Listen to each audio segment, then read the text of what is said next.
बैठी राह में बिरहन पहुंची आए और नागन डर गई आपसे बिरहन डस न जाए। नाहर के नख में बसे दंते बसे भुजंग बिच्छू के पूछी बसे बिरहन के सब अंग। बिरही उसे कहते हैं साहब जो भक्ति में भी बिरही होती है। एक बिरहिन अपने पति के सेवा में पत्नी लगती है और एक बिरहीन ये जीवात्मा अपने परमात्मा की सेवा में यानी उनके तरफ। तो यही साहब बताए कि नागन बैठी राह में, रास्ता में नागिन बैठी रही और नागन बैठी राह में और बिरहीन पहुंची आए। बिरहीन आ रही थी और नागन डर गई आपसे, वो भाग गई कि कहीं बिरहन डस न जाए, जबकि जहर उसके मुंह में है लेकिन वो सोच रही है कहीं बिरहन, उसको भी डर लग गया। तो साहब जो सच्ची भक्ति करते हैं ना उन्हें किसी का भय नहीं रहता, वो किसी से साहब भयभीत नहीं होते।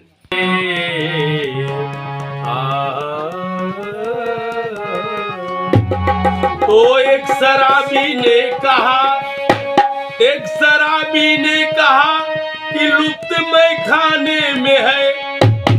आशिकों ने ये कहा दीदार पा जाने में है। देश के गद्दार बोले घूस के खाने में है।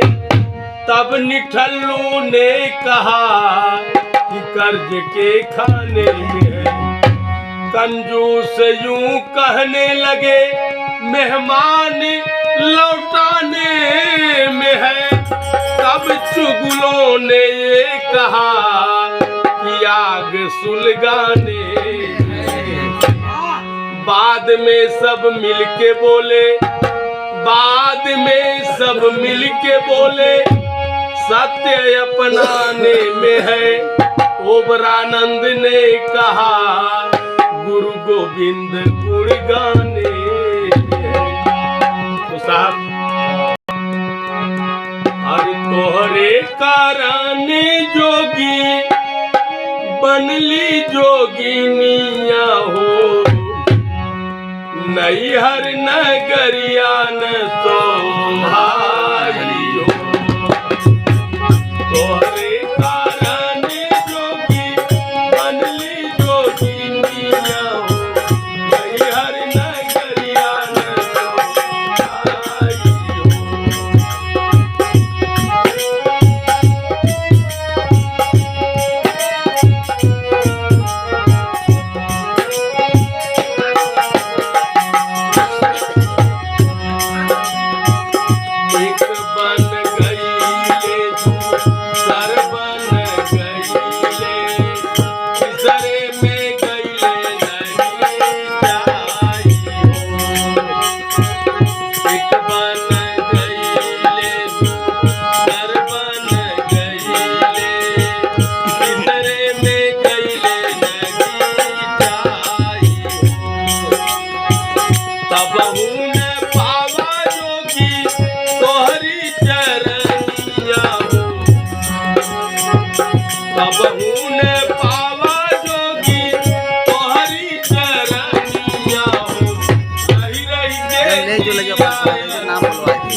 फोटो लेना दिन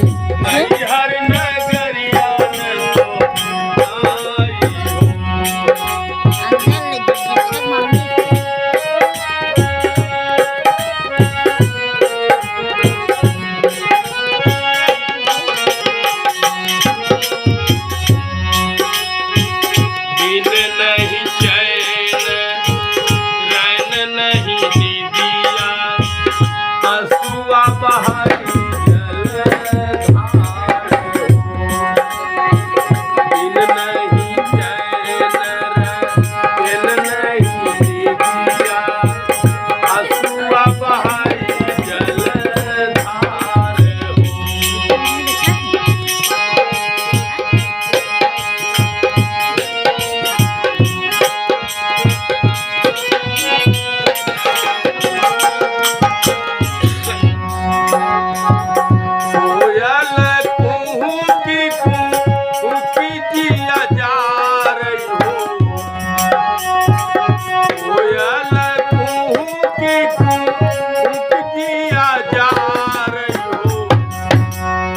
बिहार